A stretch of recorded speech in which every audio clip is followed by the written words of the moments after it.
Good morning. Welcome to day 2 of the online training on museum management training for higher educational institutions, transforming university museums as sites of cultural education and creativity tourism, in collaboration with the Commission on Higher Education and the University of the Philippines, Baguio. Yesterday, we had a kickoff activity with the virtual tour of Museo Kordilyera and a webinar by Ms. Mary Vinustan, who talked about museums as sites of tourist destination. Today, we have a back-to-back lecture with our dear Chancellor Raimundo Rovillos and Dr. Jobers Bersadez, the head of the National Committee on Museums of the NCCA. Today, we welcome more than 600 participants from all over the Philippines. Simultaneously, we are on live streaming on Zoom and YouTube. And we also have students and faculty who are at UPVLE, that's the virtual learning environment of the university. I am Professor Ikin Salvador Amores. I am the director of the Museo Kordilyera and the overall project coordinator of the MK-CHED project on museum training. On behalf of our project team, we welcome you to this exciting event. This project is in collaboration with Commission on Higher Education and UP Baguio through the Museo Kordilyera. The online training will run from October 14 until November 27, 2020. The sessions are twice a week on Wednesdays and Thursdays from 10 a.m. to 12 noon. All the presentations will be recorded and it will be archived and accessed via our YouTube channel and our museum website later on. First, I would like to start with the rationale and the project aims of this museum training. First, it aims to provide training and technical assistance to higher educational institutions in planning, setup, or reinvigorating museums to be used as platforms for supplemental and/or alternative learning system and tourism.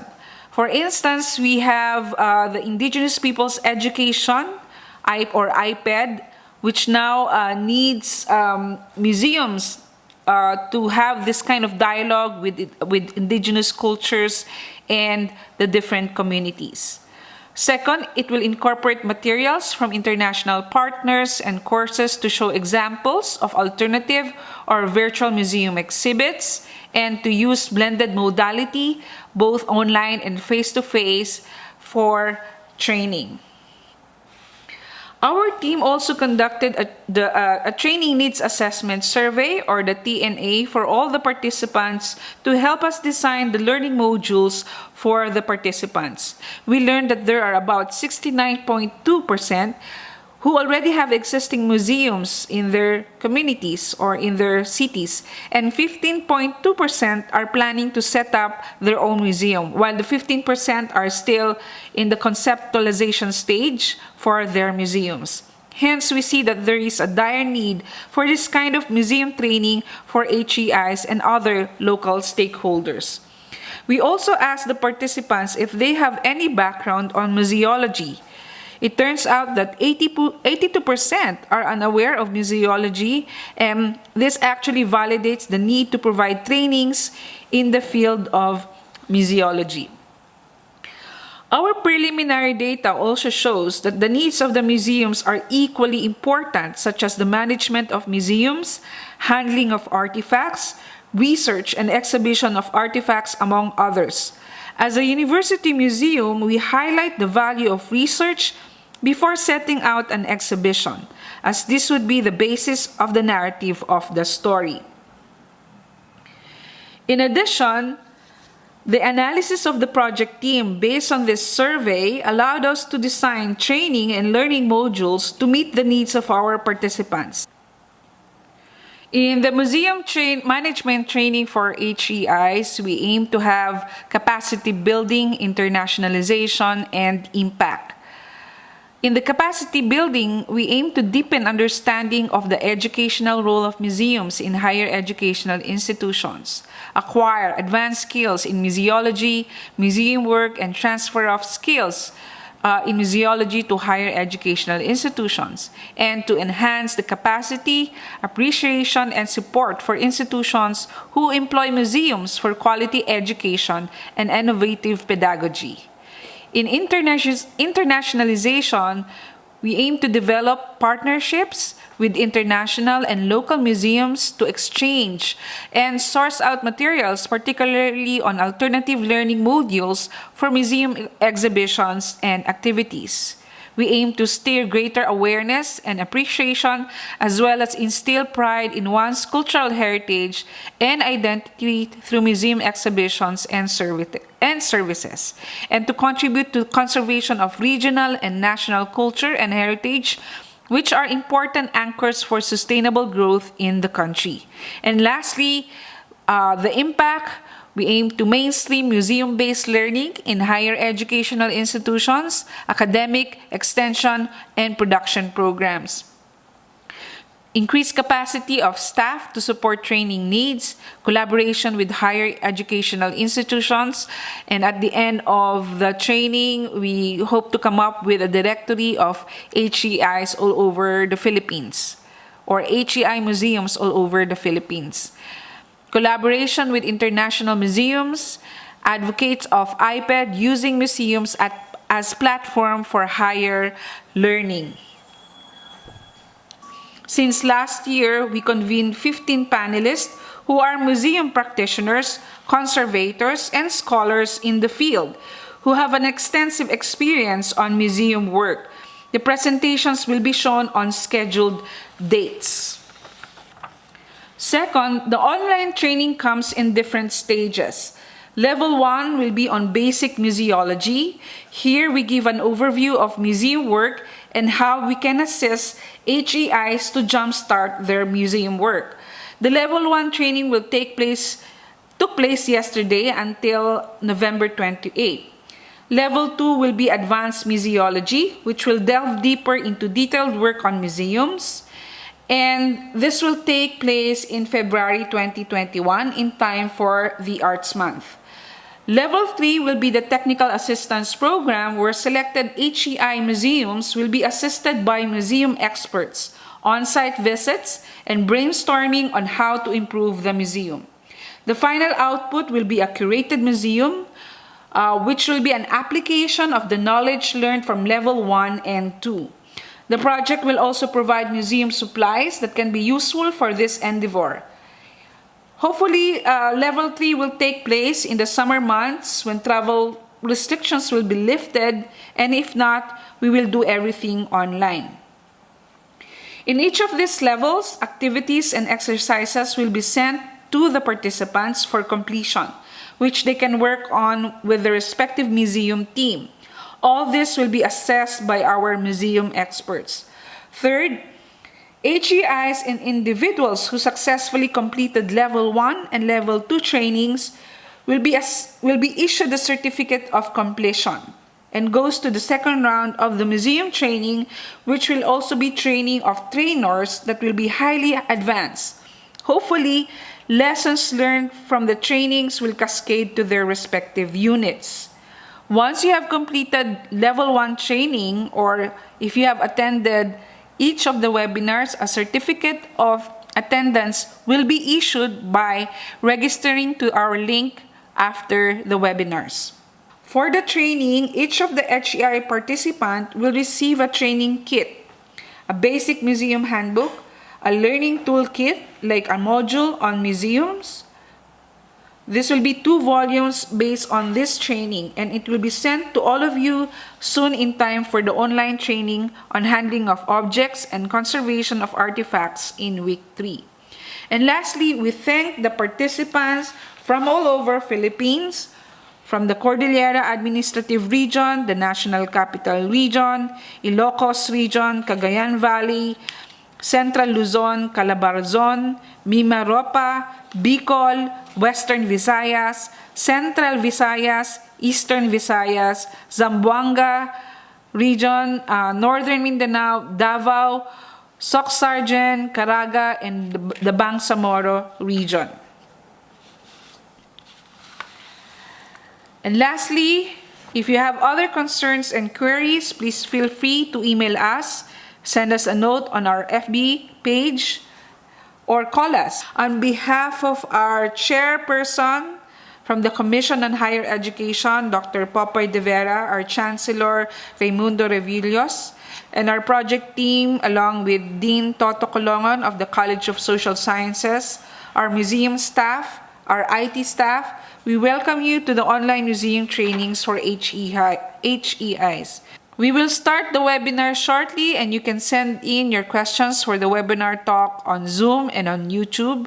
Many thanks, and looking forward to a productive 2 months for all of us. Shortly, we will start with the back-to-back webinars from our Chancellor, Raimundo Rovillos, and Dr. Jobers Bersadez. We'll talk about university museums and their roles in creative tourism industry, and why universities matter in the Philippines. Thank you. Good morning, everyone. I would like to introduce our first panelist for this morning, Dr. Raimundo Revillos, fondly called as Chansey RR to colleagues and friends. Dr. Raimundo Revillos is the current Chancellor of the University of the Philippines in Baguio for 3 terms. And one of his flagship projects for the university is a platform that will showcase the cultural expressions of Cordillera culture.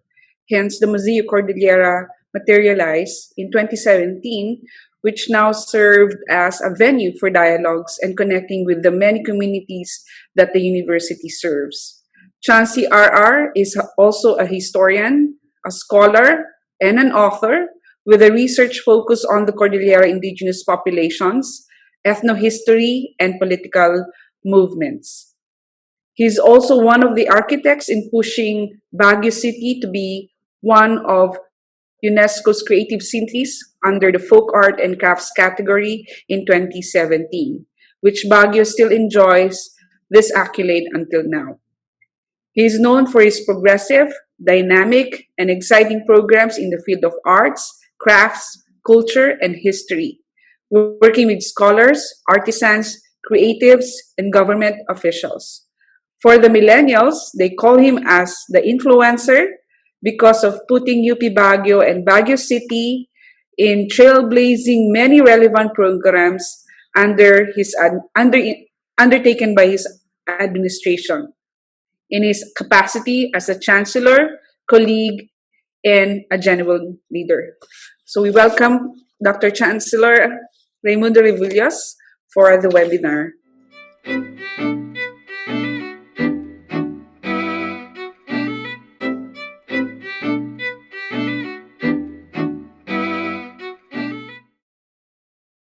Hello, welcome to the Museum Management Training for HEIs here at the Museo Kordilyera. I am Paula Pamintuan Riva of the Cordillera Study Center, and with me is University of the Philippines Baguio Chancellor, Professor Raimundo D. Rovillos. Hi, Chansey. How are you po? Good morning, Pao. Good morning I'm po. good. So, very exciting topic we have today, the role of university museums in tourism and the creative industry. Yeah. And very apt that we are doing this interview here at the UP Baguio's Museo Kordilyera, Yes. which was launched in February 2017. Chansey, please tell us more about Museo Kordilyera and what outcomes have looked like so far. Okay, our Museo Kordilyera is UP Baguio's ethnographic museum. It has many functions actually. First of all, of course, it is a learning museum where we feature the works of our faculty on ethnographic researches in the Cordillera. This serves as our contribution to the vision and mission of UP Baguio as a premier center of learning in the arts and sciences and in the service of the Cordillera region, no, and the nation.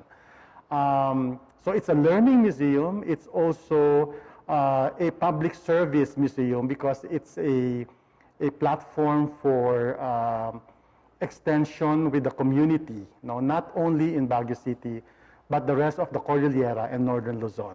And then so far, I'm quite happy with our achievements. Let me just mention to you some of the outcomes so far since we launched the Museo Kordilyera in January of 2017. No? We have successfully exhibited 3 thematic exhibits. No? Here, the inaugural exhibit in January of 2017, where we featured the works on bodies, no, and bodies as archives by Dr. Annalyn Salvador Amores, the body of works of Jules Derat, no, and photographs of Roland Rabang. No. The second exhibit was on Feasts of Merit in the Cordillera. This was launched in February 2018, okay? And then the third was on hand-woven tales, no? What we have now on exhibit. This was launched in November 15, 2019, okay? And so far, I am proud to say that as of April to December 2017, we had 6,323 visitors, okay, recorded. In February to November 2018, we had a total of 10,626 visitors. For 2018, we had ticket sales of 10,892 pesos. No? In terms of our sales in our museum merchandise, we are averaging 35,000 pesos a month. No? Of course, that was before the pandemic. And although these outcomes are not, the other outcomes are not quantifiable yet, I am confident to say that we have increased the cultural awareness and appreciation among visitors and the public. Well, we can verify this from the comments and feedback that they have in our logbook. We have increased public visibility and community engagement by the academics of UP Baguio. And we have developed a sense of pride and a sense of place, no, among UP Baguio and Baguio City community. So those are the outcomes so far. Okay. So very shortly after the Museo Kordilyera opened its doors in the same year, in fact, Baguio was honored to be designated as a UNESCO Creative City for crafts and folk arts. Right. UP Baguio was one of the leading movers in that. So what was that process like, and what does it mean to be a UNESCO Creative City? Okay, when we were applying as a city, no, we were applying for the UNESCO recognition as a creative city. That was also the time when we were about to launch, no, the Museo Kordilyera.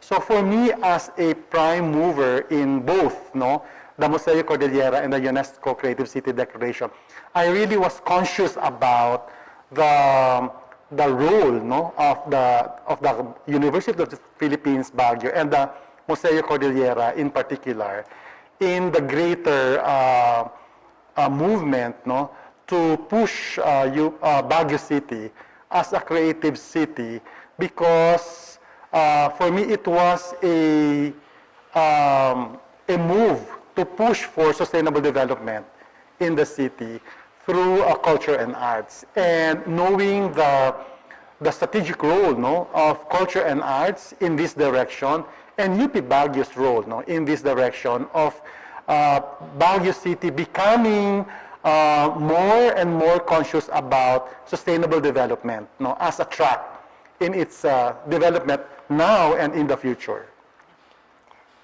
You mentioned that the roles of the university and even community museums in terms of local development. What are these roles, po? Yeah, again, there are several roles. No, you have economic development and innovation, urban design and community development, cultural and educational development, and inclusion, health and well-being. These are articulated by the ICOMOS, International Committee on Museums. Now, you mentioned economic development and innovation as one role of university museums, right? What are some key policy options for local governments and museums in this regard? Okay, for the local government, no, like the city of Baguio, there's a need to coordinate local cultural institutions and tourism offices with museums in order to offer an integrated cultural supply for that's attractive to visitors. So now this is happening, no, in so many ways. So we are now in close coordination with the local government, with the Department of Tourism here in the Cordillera, and even the Department of Tourism and Industry, because we're talking about creative economy or creative industry. So, and precisely because of the UNESCO Creative Declaration, now we have a body that allows for this stakeholder interaction, no? Which is called the Council for the Baguio Creative City, or CBCC, which was created by Mayor Magalong by virtue of an executive order, which now allows the academe, no, to interact with other stakeholders in the city, like the local government unit and the Department of Tourism, the City Tourism Office, and the City Planning Office. So all these key stakeholders are there, and we are there engaging them on how we can really position, no, Baguio City as a center for creative economy, particularly in the crafts and arts sector, and how the various stakeholders can contribute in that positioning. Okay, the city government or the local government can also catalyze partnership between museums and economic actors like the artisans, the small and medium scale enterprises, etc., for economic development. So this yearly festival, no, we call the Baguio Festival, for example, showcases opportunities for this partnership through the bazaars. No? UP Baguio initiated this also through the Apunan, or the Crafts Bazaar, in November 2019. And also the Mandeco Quito, or the Let's Sell, no? Artisans Bazaar, that we did at the height of the community quarantine, no, in Baguio City in June this year. So these are opportunities for partnership with our small-scale artisans and artists, so that they can thrive. No, they can thrive as businesses and contribute ultimately to the local economy. On the part of the museums, we can continue to develop a relevant supply of what we call cultural services inside and outside the museums to attract, no, local as well as outside visitors. No? The museums can also become facilitators of knowledge and creativity by creating opportunities for artists, artisans, entrepreneurs, designers, and craftspeople through the display and access to the collection. So they can come here, get inspirations from our collection. At the same time, we tap their expertise so that we can improve our design, and we can provide spaces for the distribution, no, of their products, no, for sale. Like we have the merchandise store here in the museum. Okay. So aside from economic development, another key role that you mentioned would be in urban regeneration and community development. Right. Can you tell us more about that? Okay, on the side of the local government, they can integrate museums, no, and their environment in urban and ecological design and planning policy. So we can contribute, no, to how the city itself, no, can develop through design and design thinking, for example, using our very own experience in designing this museum, its architectural design, and how we curate, no, our cultural resources, no? That can be done in a wider scale, no, in the city of Baguio. The government can also support the organization of activities, no, for creating social capital. For example, the yearly staging of the Creative Festival is a concrete manifestation of this or expression of this. And the city government can also promote the development of creative and cultural enterprises into the museum environment. Okay, for example, the support for the annual Artisans Fair or the Mandeco Quito or the Let Us Say Sell Bazaar. This is, we really want to see this interface, no, with our museum and the organization of artisans and creative people. On the part of the museum, we can consider the museum's place in urban design and its surroundings as part of the cultural fabric. Okay, in other words, we can no longer exist as a university museum isolated from our community, from our society. We have to engage and we have to share knowledge. And the cultural knowledge that we have is very important when we design cultural activities for the city. We can also develop activities contributing to social capital. In other words, increasing the networks of the artists and artisans. And the museum is in a position to do that because we serve as a nexus, no, or a pivotal, no, space, no, to network with national agencies, with international agencies, as well as with the local and the regional agencies here in the region. We can also become a center of a creative district. Now, so for example, I look at the Museo Kordilyera now vis-a-vis the Baguio Convention Center, which has always been, you know, actually a cultural center, and the museum complex. No, so you have the Baguio Museum there, and you have the Sunshine Park. No, and now we are doing an art in the park. No, in November, during the third Baguio Festival, where we will really showcase how that space, that Sunshine Park, can be a hub for artists and artisans in Baguio City. And geographically, it's very near the university. We can open our facilities like the Gimnasio Amianan and the Emerging Innovation Center right beside the Gimnasio Amianan, which will link us, our university, with the rest of the community in Baguio City and the Cordillera region. Okay, so in other words, we want to develop really Baguio, UP Baguio, as a cultural hub in itself. So we have a museum, we have an emerging art gallery beside it. No, we have that Teatro Amianan, which has been a space for cultural performances. And you have the Emerging Innovation Hub, which will now really allow for interaction with our local artisans and craftspeople. And finally, we can support eco-friendly initiatives, no, of the non-government organizations, people's organizations, and even government organizations in the city. That's great because even during these challenging times, it's great how the university and the museum continues to create connections in the community po. Yeah. And I would like to mention, for example, that the Mandeco Quito, the Let's Sell Artisans Fair in November, was curated by Dr.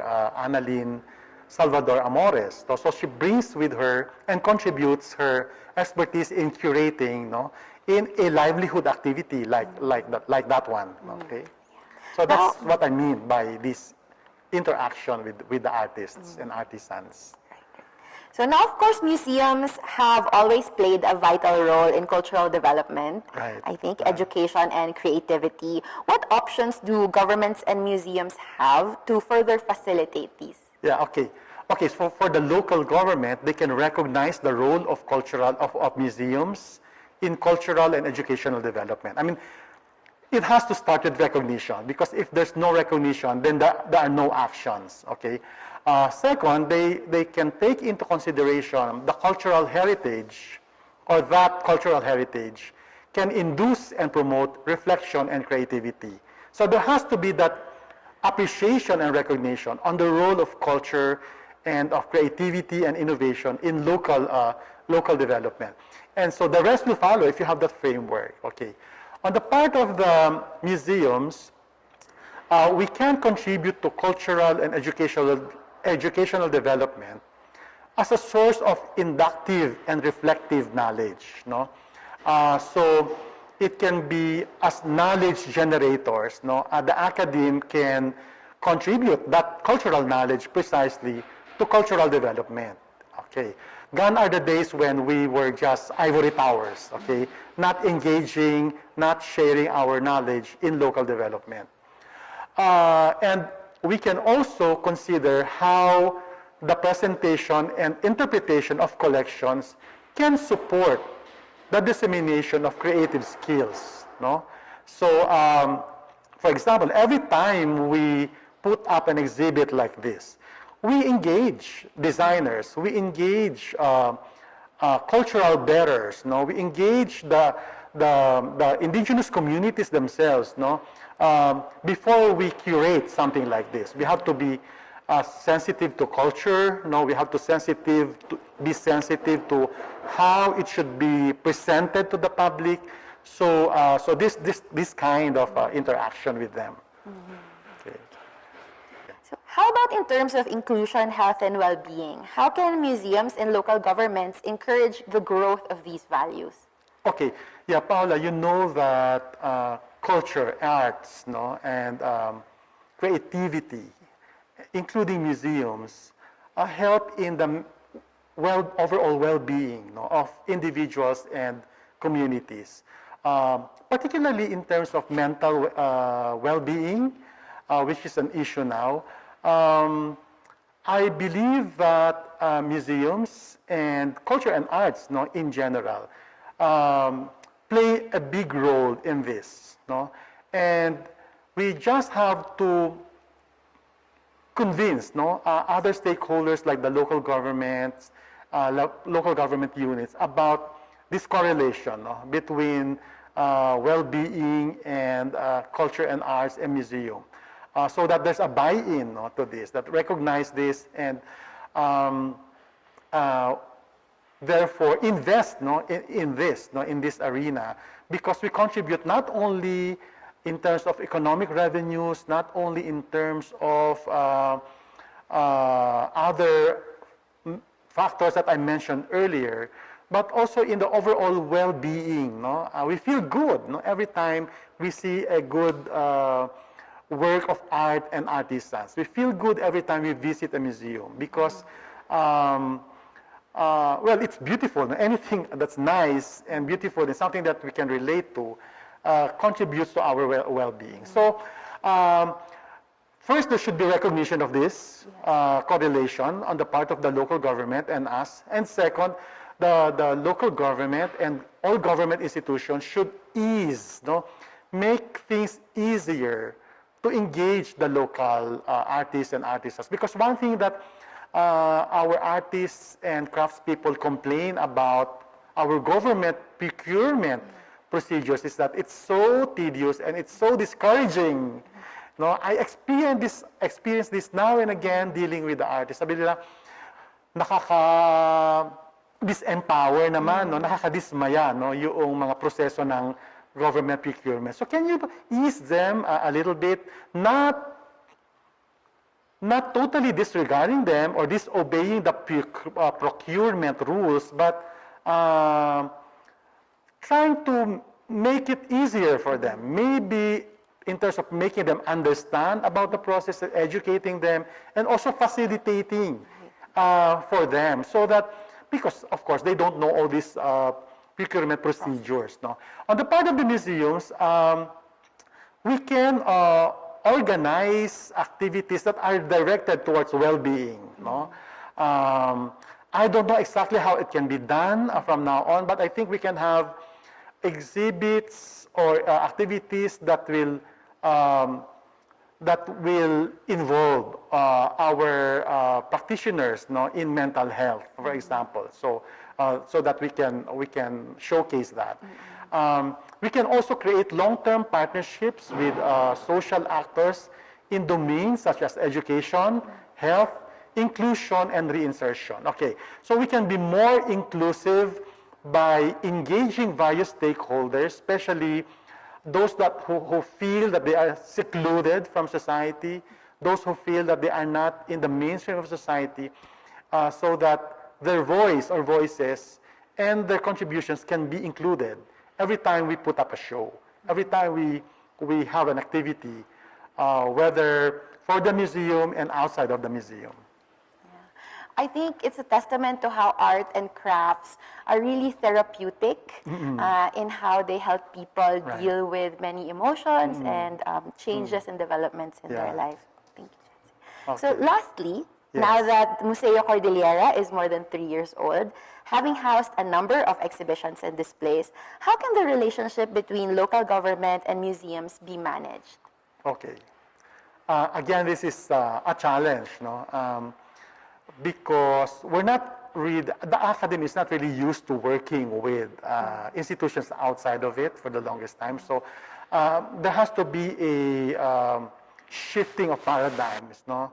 Both on the part of the academe and the local government unit and other government institutions. So one, there has to be a consideration of the long-term relationship with museums to create a positive and stable environment for museum operation, a long-term engagement. And so there has to be a structure for that and a policy instrument for that. Second is to acknowledge that the core activity of museums is the conservation of its collection as a starting point for any local government benefits. Okay? Third is to support various cultural and non-cultural networks that can benefit the activity of the museum. So support. Talaga. And then on the part of the museums, we need to define and design our initiatives for local development in a long-term and sustainable perspective in order to consolidate cooperation with the local governments and social partners. Okay? So we have to include them in our planning, no? Always. Second is to organize sustainable and preventive conservation in order to support clusters of initiatives and actions for local development.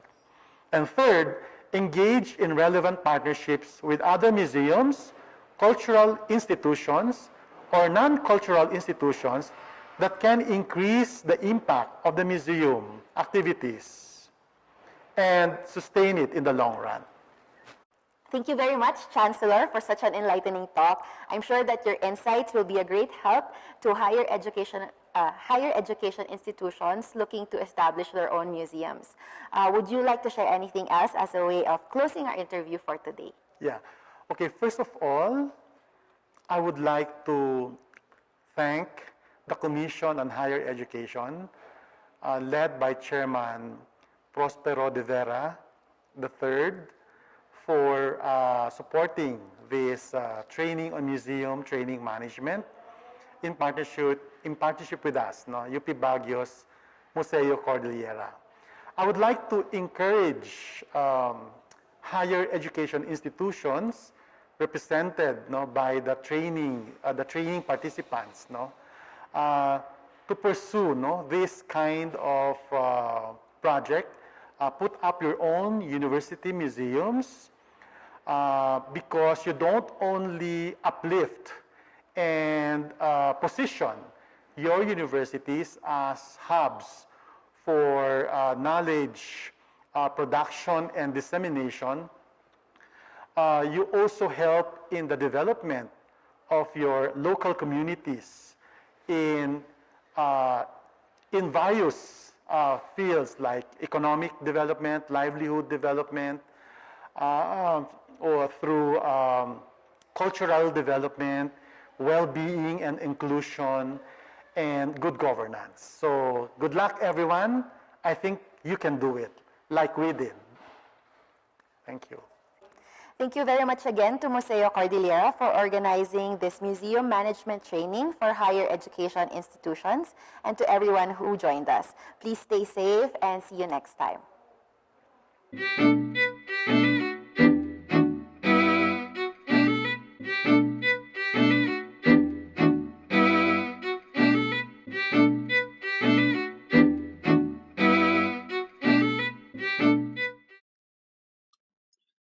Thank you, Paula and Chancellor Raimundo Rovillos, for that enlightening talk. We will entertain questions after Dr. Bersadez presented his talk. Okay, let me introduce our second panelist this morning. He is Dr. Jose Eliazar Bersadez. We fondly call him as Dr. Jobbers, who is now currently an associate professor in anthropology and archaeology at the University of San Carlos in Cebu City. So we are live from Cebu. Hello. He is also the director of the Subo Museum, the University Museum of the University of San Carlos. San Carlos. His research interests includes archaeology, heritage conservation and management, museology, and indigenous peoples. He's also the new head of the National Committee on Museums, or NCOM, of the National Commission for Culture and the Arts, taking over after Mr. Danny Alvarez, who is also our panelist next week. Dr. Jobbers is a strong advocate for heritage conservation and for greater appreciation of museums, most especially for Filipinos to identify themselves and be proud of one's culture. For it is by looking back that we can move forward, according to his article. Without further ado, we would like to welcome Dr. Jobbers Bersadez from Cebu City, live.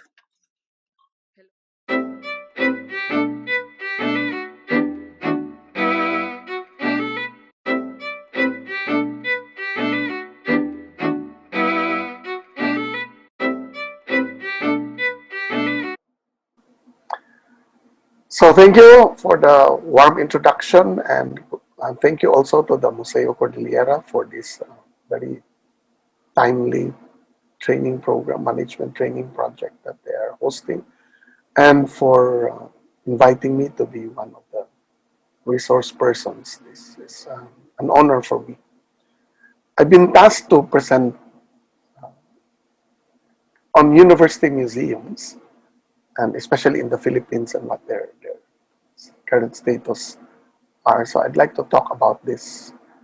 And my paper, my presentation today is why university museums matter. Okay. Now, to start with, I'd like to talk about, I'd like to present the outline of this presentation. I will talk about the brief history of university museums, how they started all over the world. The university as a collecting institution. I'll show you a list of university museums in the Philippines, and then I'll talk about functions of university museums, as well as types of university museums and why they matter. And then the issues confronting museums at the moment, and then I'll talk also about the ICOM Rio resolution in 2013 on university museums, of course. And then I will talk about making university museums relevant. Then I will conclude. So the University Museum, a brief history. This is a photo. By the way, the previous slide introduction shows a photo of the Santo Tomas Museum, a photo postcard from a blog, Pinoy Collector. And I think this is an early American period photograph, colorized postcard of UST Museum of Arts and Sciences, which continues to exist today. This one is from the Rizaliana Museum of the University of Southern Philippines Foundation here in Cebu City.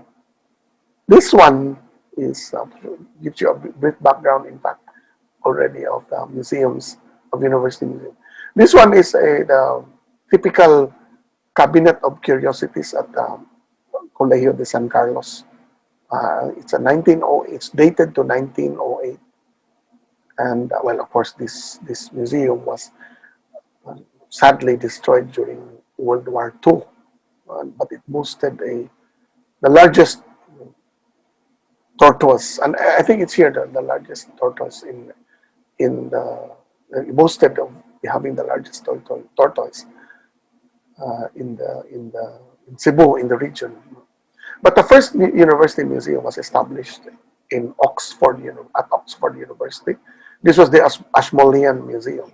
It still exists to this day, and it's a huge building. It started collecting in the 1680s, no, 1680s. I think in the Philippines, the oldest museum would be the University of Santo Tomas, which you can still view, you can still visit at the second floor of the main administration building at España, although the original one was at Intramuros.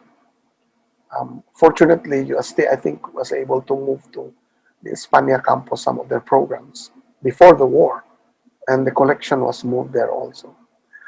Sadly, the Ateneo Municipal Museum, which also looked like this one at San Carlos, started in the 1880s when Ateneo came back and established, the Jesuits came back to the Philippines and established the Ateneo Municipal, later the Ateneo, the Manila University. It was destroyed during the war when Intramuros was the center of fighting and bombings by both the Japanese and American liberation bombs to flush out the Japanese who carried out a street by street fight, no, block by block, in Manila. And then this one is from the old Colegio de San Carlos campus beside Plaza Independencia in Cebu.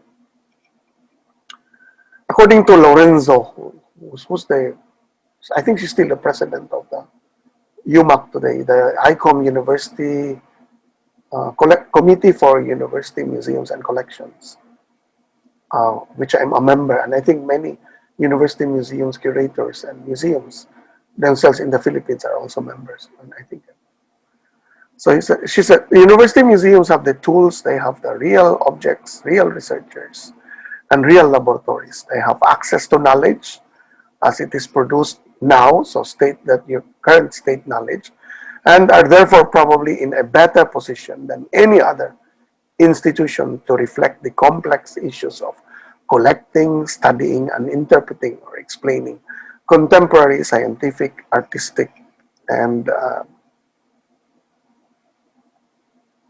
cultural material and immaterial heritage. In the Philippines today, there are 35 public university museums, and I've listed them here.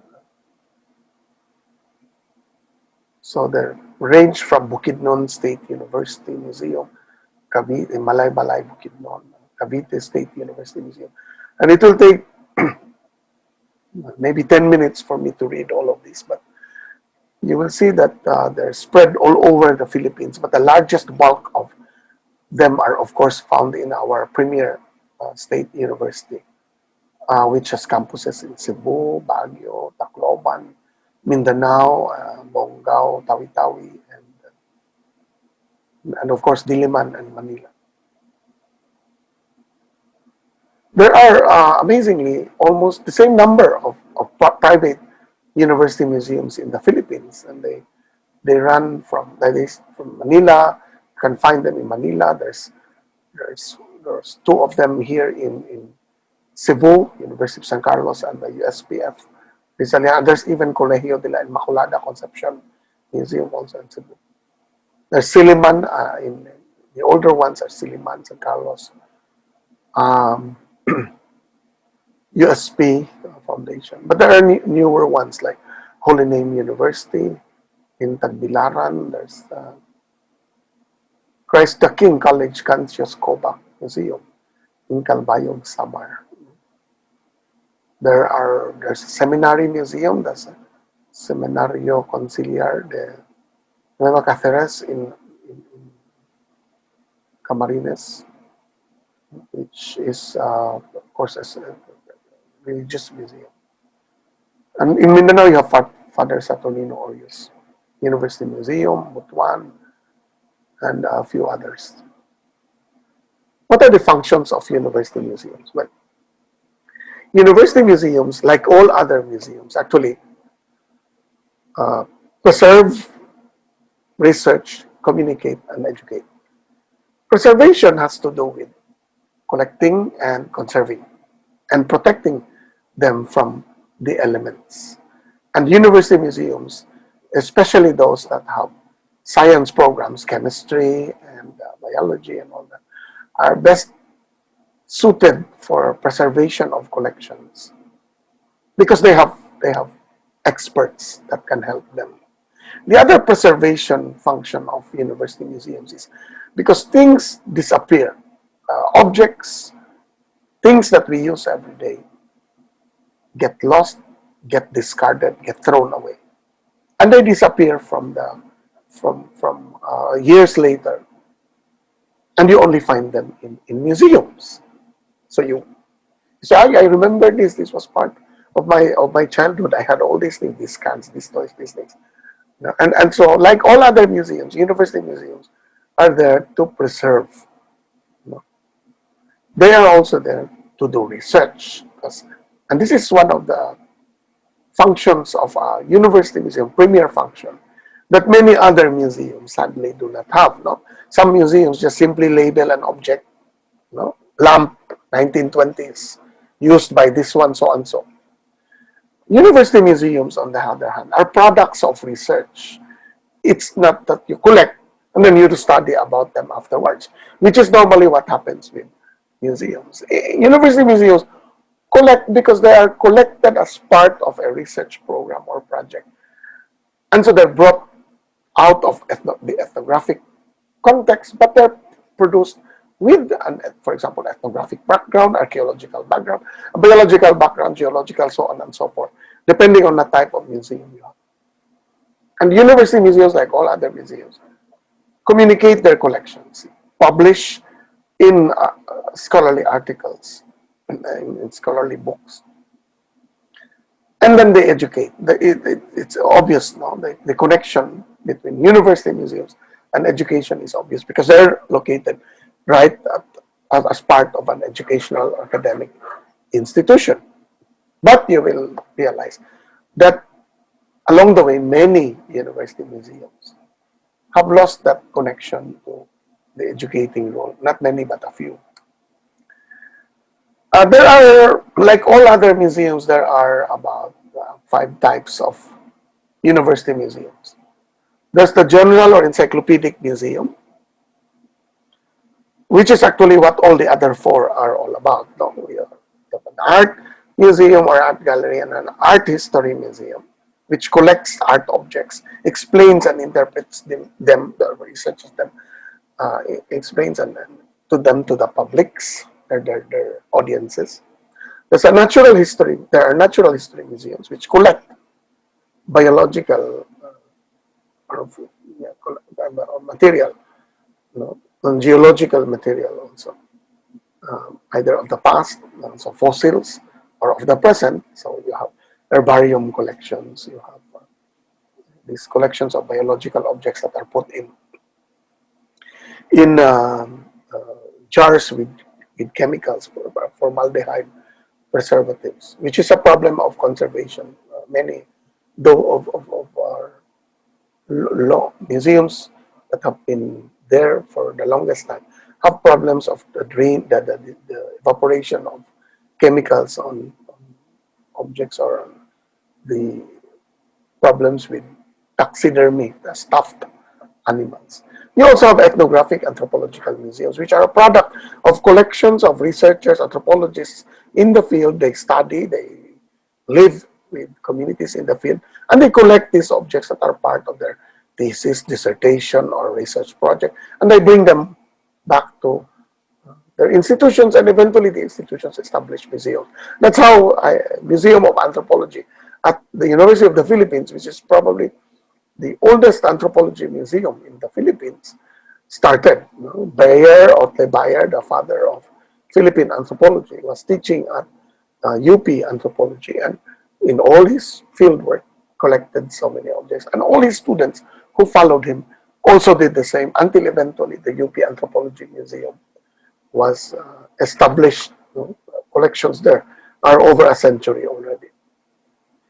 You have also university museums abroad that came to the Philippines, collected materials in the Philippines, and they're now abroad. You have the National Museum of Leiden, which collected ethnographic materials in the Philippines in the 1880s, when there were strictly no university museums to speak of. So that many scholars in the Philippines go to the University of Leiden and the National Museum at Leiden, the Dutch the National Museum at Leiden, or they go to Dresden in Germany, because there's also a marvelous collection of textiles and ethnographic material collected by German scholars who came to the Philippines during the Spanish period. And then you have museums, university museums that are historical, or they have institutional history collections, like my own museum. University of San Carlos Museum has, outside the galleries, at the hallway outside, we have a series of cabinets that tell the history of the university, including a large timeline that begins a long way back, from the beginnings of the Jesuit period, when there was a Colegio de San Ildefonso, until it's closed in 1595, until it closed in 1768 when the Jesuits left. And then another school was established there afterwards. So there's a cut in that period. That's the beginnings of the Colegio, or the University of San Carlos. So that's there. So why do university museums matter? Well, I will talk from a first-person perspective, plural. Our collections, because I'm a director of the University Museum, of a University Museum. Our collections are produced through research, knowledge acquisition, and creation over time. These are not from antiquarian collectors, although there are university museums that accept donations from scholars or from collectors, and they're used as reference materials for researchers. For example, at USC Museum, we have a collection on loan from the Rosita Rodriguez Arcenas collection, from the collector herself, who is still alive, a septuagenarian from the Arcenas family. So we've accepted the collection on loan of porcelain and ceramics, as well as Philippine earthenware, to augment the collection of the university. And it's well researched, well referenced. It's a reference material to all the kiln producers in China, that products were eventually brought to the Visayas, because we suspect these are Visayas collections. So these are products of research. For example, this one you find at MSU TCTO Natural Science Museum in Bonggao. Tawi-Tawi has a full collection of Philippine shells and corals.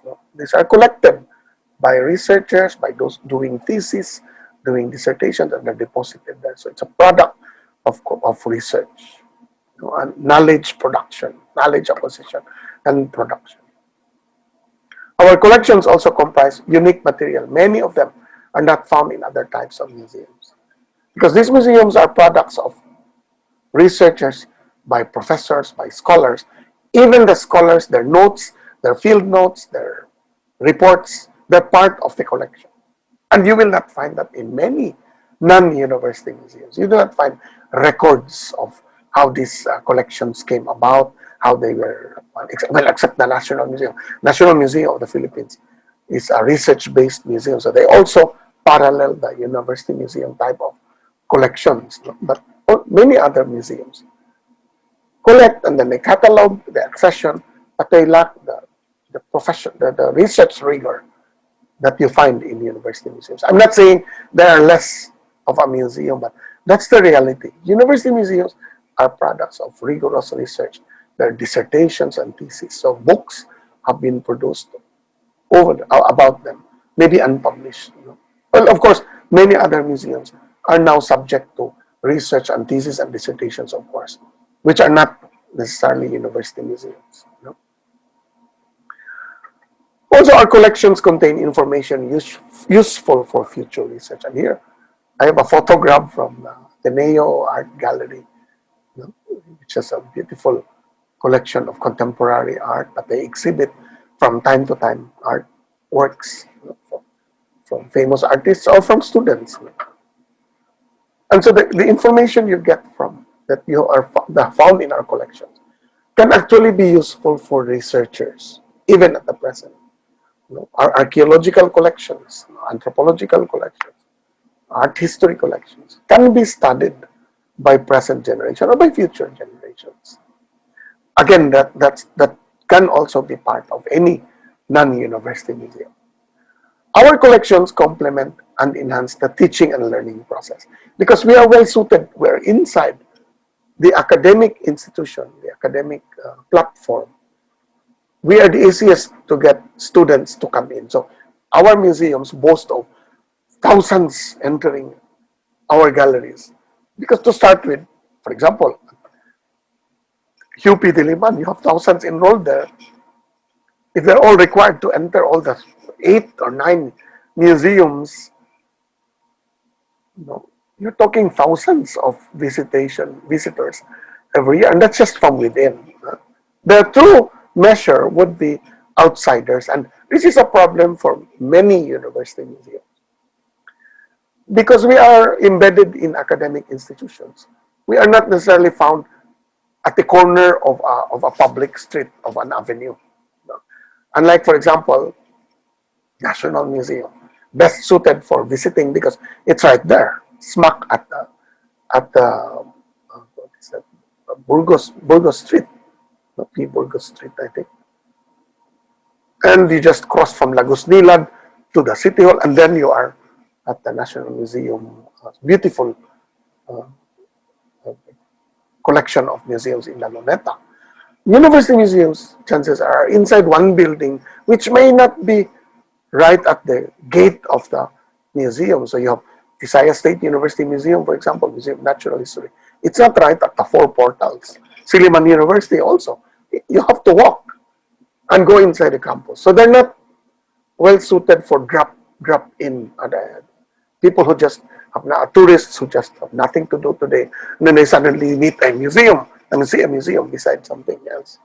So that's a problem with museums. But when it comes to teaching and university museums, but when it comes to teaching and learning, we are well suited to do that. But sadly, many university museums tend to be forgotten already by even their own institutions. And I will show you some problems like that later. Our collections provide, this is important, a positive image of our mother institutions. Here is a photo of UST Museum of Arts and Sciences that I took when I was there in 2016 in preparation for a UMAC, University Museums, and Collections Conference, International Conference was held there in 2016. University museums, in that sense, are the living rooms of academic institutions. This is where university presidents bring their guests if they want to know about the university. It's the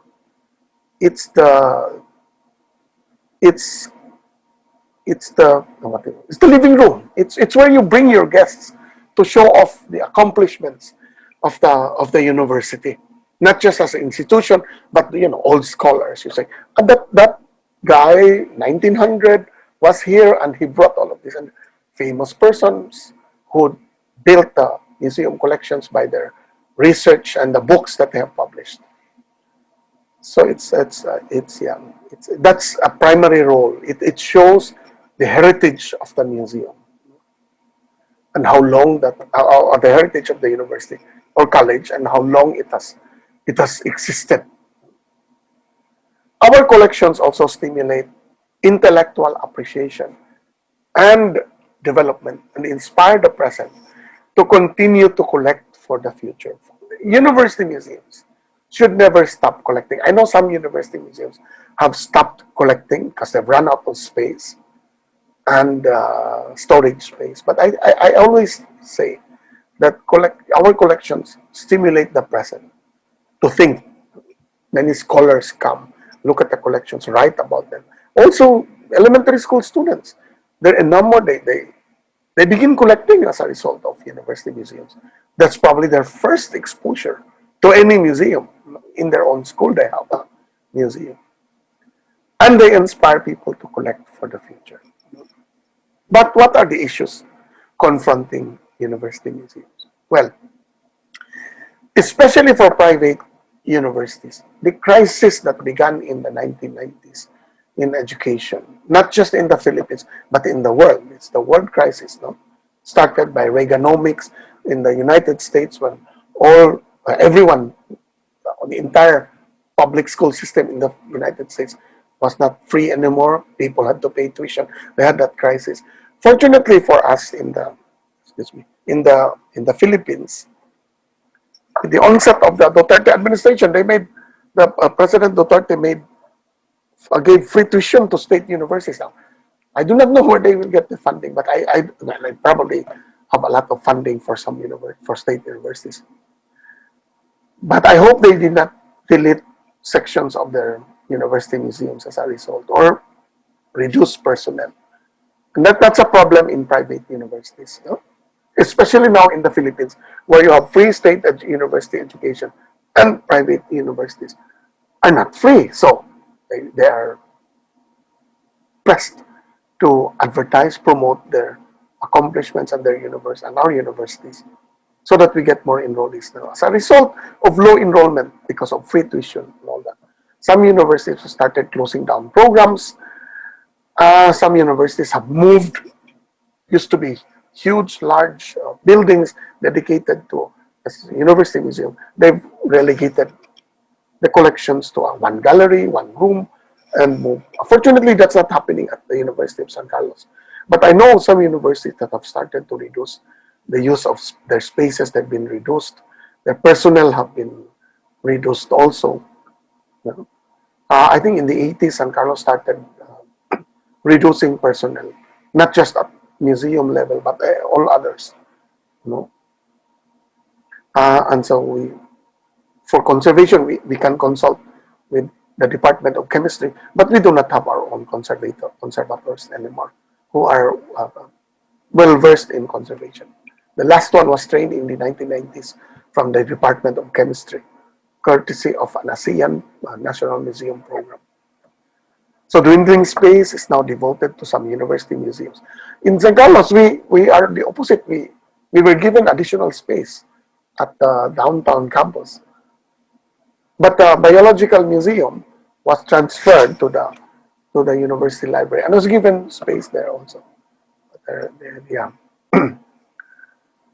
There's one problem with university museums is curators are scholars and scientists. In my case, for example, I'm an anthropologist trained in archaeology.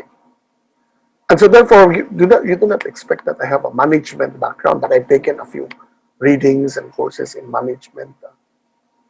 Some curators do not have management skills. So when it comes to promoting, marketing, and all that, there are many university museums, like other museums, that have poor marketing skills or promotion. They just wait for visitors to come in, so they don't aggressively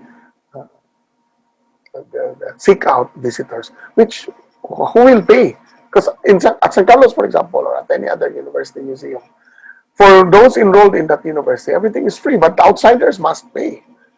And so if you don't come paying, you don't have income, and that certain administrators or university presidents use that as a gauge for whether this museum should remain open. You have to pay for air conditioning, electricity, and all that. So if a curator does not have management skills, does not know how to make research proposals. For example, Museo Kordilyera has a lot submitted. Dr. Ikin has submitted a lot of proposals, and this project, for example, this training program is funded by the Commission on Higher Education. And they publish a lot of catalogs. But how many state university museums or private university museums can do that? So depends on your initiative. No? And then there's exclusion of the museum in the academic institution's strategic plans. State university, I'm not sure. I think they're still In fact, there are many state universities now that require the establishment of museums. That's why some of these, forgive me for saying this, but some of these university museums are just one-room affairs inside libraries, and they're just displayed like,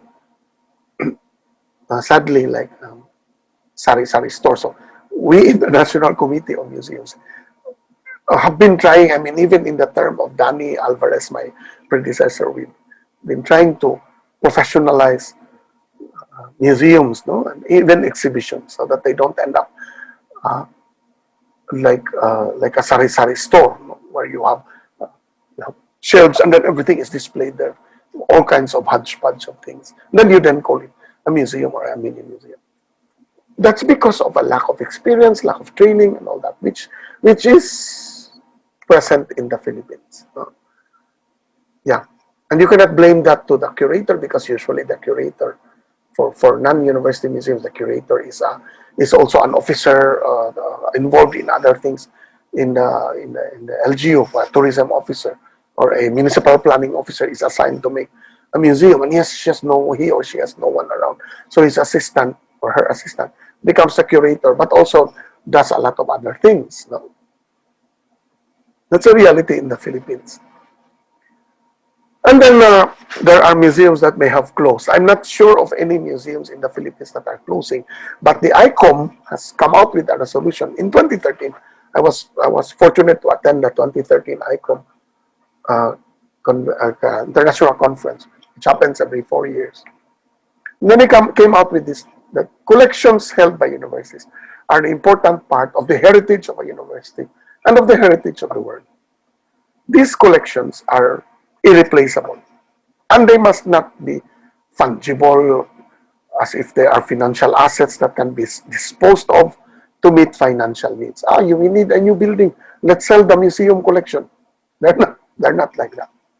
Therefore, according to the resolution, these collections must be valued for the role that they play in preserving the history of the heritage of that university, and the role they can play in present-day teaching and research in universities, as well as engaging the public, educating the public.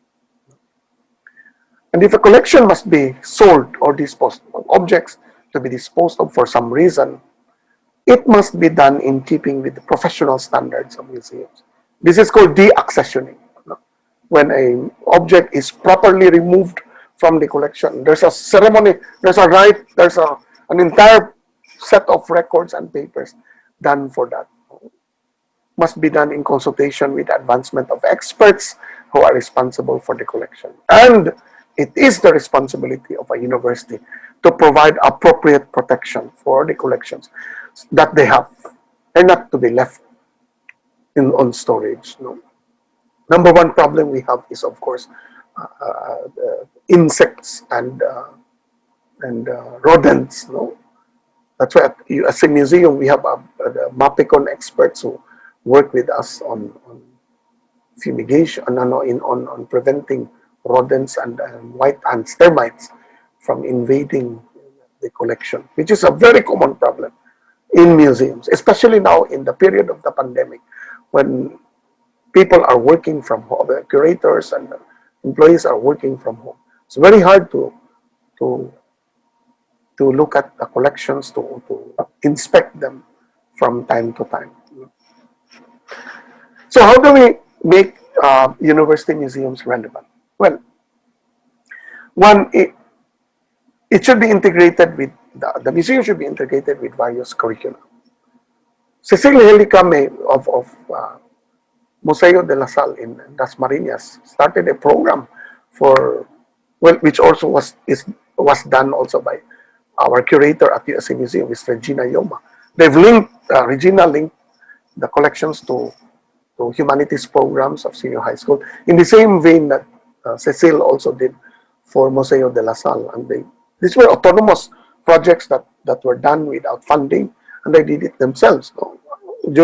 When the senior high school program emerged. So that can be done for other university museums. Look at the curriculum of senior high schools or of general education and see where your museums can be done. Textbook we had, for example, we developed at USA for understanding society and culture, for example. We included a chapter on museum visitation and what you should expect in the museums, what to do and all that. So those using the textbook will be able to do that also. Also, you need to exhibit more. Rummage through the collections and let the objects tell new stories.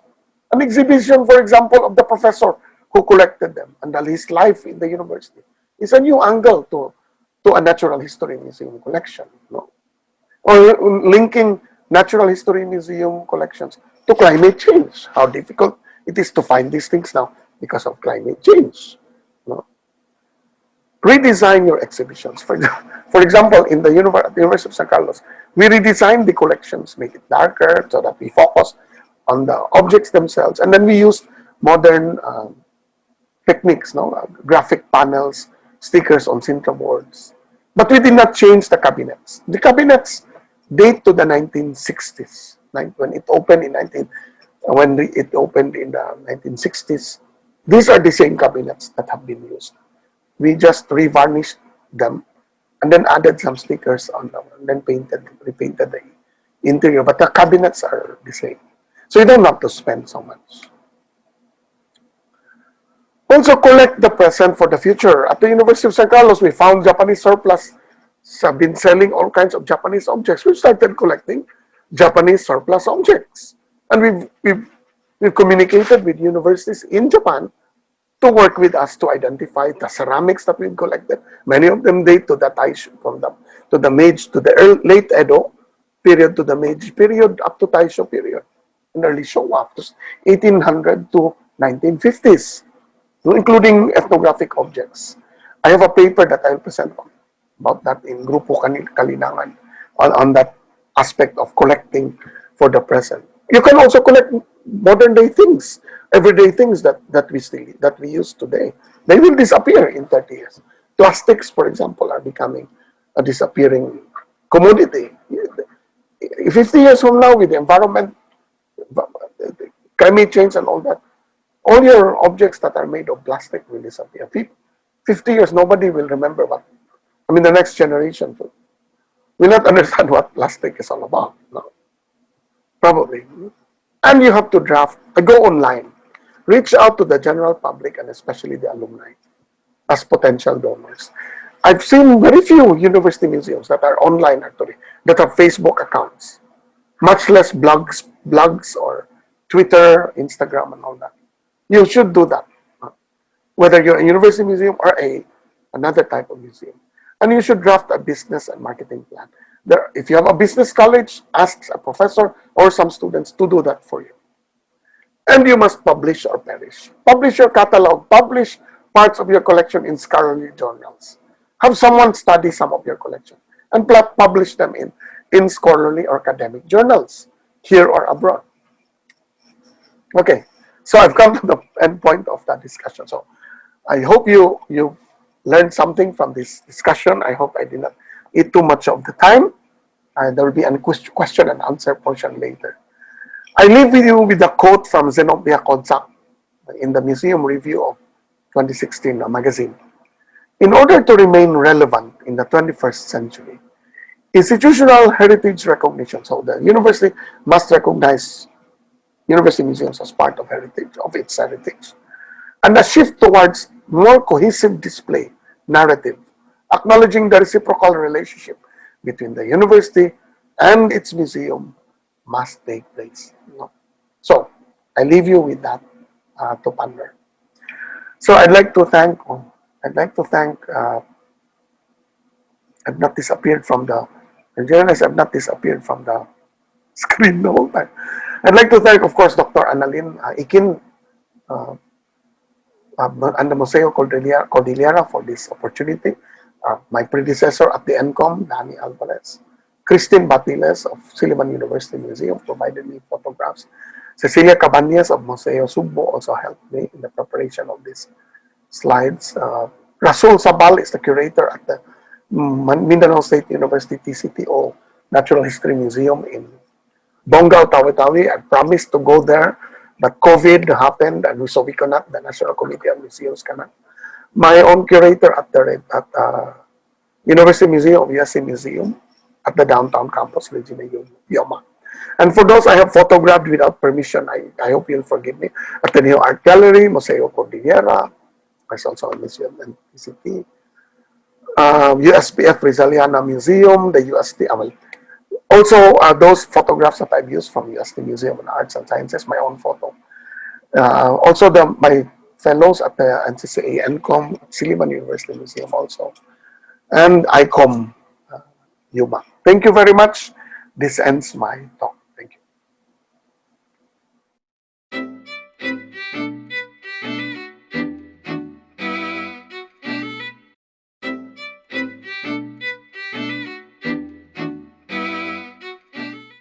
Okay, thank you very much, Sir Jobbers, for that very informative talk. So we will now have the Q&A. So, Chansey, are you there? Yeah, hi, Kikin. I'm here. All right. We are flooded with a lot of questions from our participants. So I will just carry over some questions from yesterday. So for Chancellor, for HEI undertaking regular accreditations, no, coming from Lloyd Ranises, but he said that university museum may not be part of the requirements in the accreditation. How would the HEIs be encouraged to put up the museums? Are there also agencies that we can tap to help us build our university museums, especially regarding budget and funding? Okay. Members can also Yeah. Well, answer.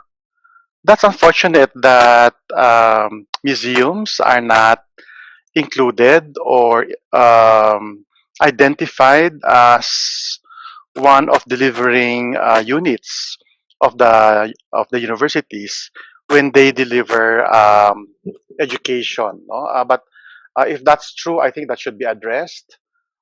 Because as mentioned already by Dr. Jobers and myself, university museums are important platforms for learning, no, for delivering our knowledge, not only to our students but also to the public. So I don't know how you can argue that, but I think you should. With your accrediting agencies or institutions.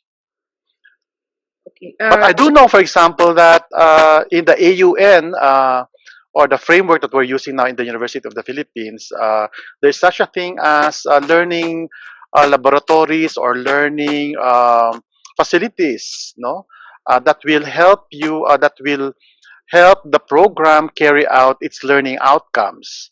And we can very well argue that museums can contribute, no, in the delivery of learning outcomes for certain programs like anthropology, biology, if you have a natural museum, and other disciplines, other programs related. Okay. Thank you, Chancellor. Dr. Jobbers, do you have some thoughts about this, about the accreditation of HEI museums? I think that would help. If it's part of the accreditation, I am sure that would help. And that should be encouraged. I mean, it should be part, I think. Yeah. So I agree that that's an important pillar for ensuring that we have museums all over the place. As long as museums at the university level are also products of research. Yeah. Thank you, sir. Thank you. Chancellor, there are two questions about HEI museums and creative cities. The question is from Sol Maris Trinidad and from Randy Nobleza from Marinduque. They're asking, since Baguio is a creative city and a tourist spot, what are the necessary bureaucratic process and requirements of pushing Baguio as a creative city? And what was the greatest challenge in engaging the LGU? How do you maintain the relationship when the leaders change after elections? Okay. So that set of questions relate to universities' engagement with the LGU and other government agencies and other stakeholders outside of the university. No, um, okay. There is no hard and fast rules on this. No, there is no formula. But I would like to share with you our own experience now dealing with this. As I mentioned in our presentation earlier in the interview, I narrated the process that we went through. Uh, uh, for me personally, as one of the movers of the UNESCO Creative City application, it was really a conscious effort uh, to engage or even push our local government unit to do something about the city, because as you know, we have become overdeveloped. Over tourism has become a problem, so we suffer from all these urban problems of air pollution, waste management, over population, uh, name it, no, all the urban problems now were there. So we thought I thought that maybe getting an international body, no, to like the UNESCO, no, to be involved somehow in the future development of the city could help, in terms of pushing various stakeholders to come together and talk about urban development in a sustainable way. So it was for me acting. I was acting as an activist at that time. Up to now, I think I would like to consider myself as an activist in the sense of actively pushing for certain reforms in the city and also in the university. I tell you that it's not a walk in the park. It's no picnic. You go through a lot of frustrations in the process. You gain friends as well as enemies.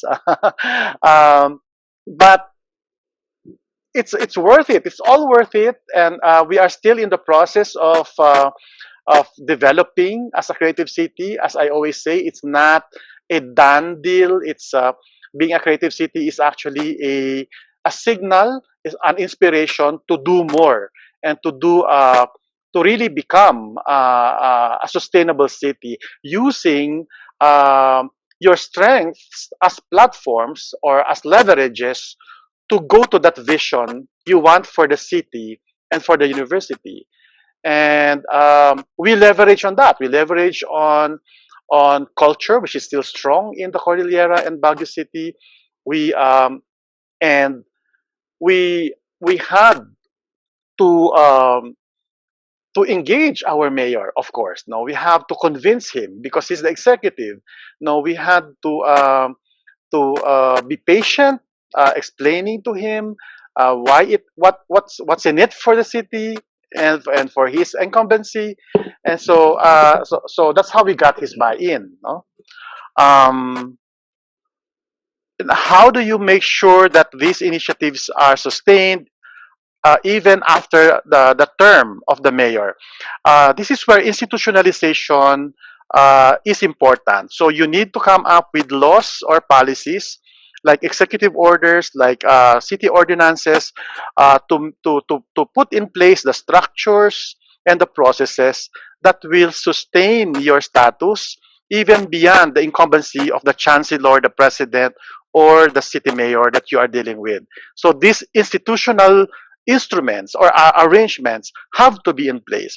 You also have, like in my case, I also help develop an NGO of artists and craftspeople, so that I believe that this NGO will push, will sustain these initiatives and this inertia, this energy, even if somehow the mayor will not be as supportive as the previous one in the future, so that you have a watchdog, you have a civil society movement pushing local government to sustain the initiative. No, okay, so that's how I view it. It's a complex framework of governance. Governments looking at governance not only as the mayor or the LGU, but governance in a um, more comprehensive way, the LGU, the community, the academe, and the industry all working together for a common good. I Thank hope you, I Kat, answered that question. fully. Okay, there's a question about so many questions. For Yeah, Dr. it's overwhelming. Sir Jobbers, this is a question for you. In the perspective of LG Ah, who are managing museum and wish to seek assistance on the technical aspects of museum management, does NCCA NCOM have this public program like Adopt a Museum or any program that extends technical support to local museums run by LGU and the like? okay, I hope my signal is still good. I seem to be get cut off by the typhoon Ophel. We're still far away. Anyway, in answer to that, we don't have an Adapt a Museum program, but we have a technical assistance program. And any of those LGUs that have museums can access the TAP anytime. No? They can request for a technical expert to look at their collections or whatever needs they have. And we can assign an NCCA will pay for the expert. Except that we're in the midst of a pandemic. That is the problem. How do you bring a technical assistant to a place? So it depends on the location. We usually will assign a technical assistant near the area where the request is made. But adapt a museum, we don't have a budget for that. That will require a Department of Culture probably to do that with a huge budget, because I will always bat for a Department of Culture, so that it sits on on a cabinet with the president and has a bigger budget in the billions. That's when we will see museums come alive really, like those in Japan, in France, in areas with a Department of Culture. Right now, everything is depending on availability of budgets, no, which can be are not necessarily dedicated there. Chad, for example, cannot just dedicate all their budgets to that. But if we have a Department of Culture that has, let's say, 300 billion pesos a year, I am sure that can be done. But for now, we can only provide experts, and I'm very sorry. That's just the limit that we can help right now. Thank Thank you. Thank you, sir. With regards to funding of CHED, I think it was explained to us that there is there is no funding for infrastructure, but refurbishing of an existing building to create a museum, just to respond to Joven Ian Marquez. Okay, for both of you, Chancellor and Dr. Jobbers, there's a question here because you are coming from the universities. You both have university museums in place, and the question is, do you think that a museology program should be likewise institutionalized or integrated in the curriculum of that HEI? Certainly. Let me answer that first, Jobers. No. Um, Yes, First of all, I would like to assure the participants, because we're really overwhelmed by so many questions. Some of those or many of those can be answered by our next speakers, especially when questions relating to specific management uh, approaches like marketing, collection, curating. There are specific topics on this, and we have experts talking about these things as we go throughout this training program. No, so I think the focus now is is really the more macro level issues like university policies, approaches, and how to start a museum in the university. So the question, paano nga uling tanong, Ikin, you said Uh, it's, we have university museums uh, of necessary to set up a museology program. yeah, of course, yeah. You know, we would not have established a Museo Kordilyera if we did not have an academic program that is close to it or related to it, like an anthropology program. Because as Jobers also mentioned earlier, uh, as a university, we have to start with knowledge, and the knowledge that we produce, that we generate, and who generate those knowledge, and it's our faculty. It's the core resource that a university will have to leverage when it decides to put a program is ultimately its faculty and its academic program. So as I said, we have a anthropology track in the BA Social Sciences program here in UP Baguio. So we were assured that for as long as you have a program, you have faculty doing their PhDs abroad and coming back and teaching and doing research, then we are here to stay, for the next generations or even longer time to come.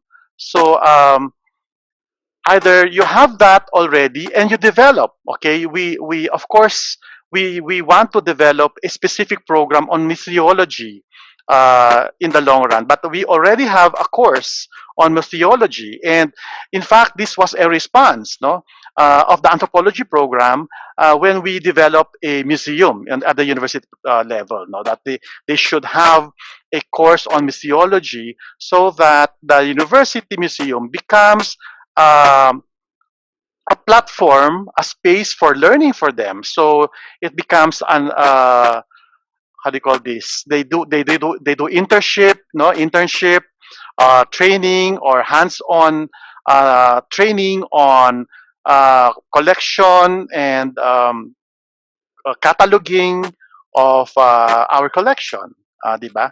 So yeah, that's my answer.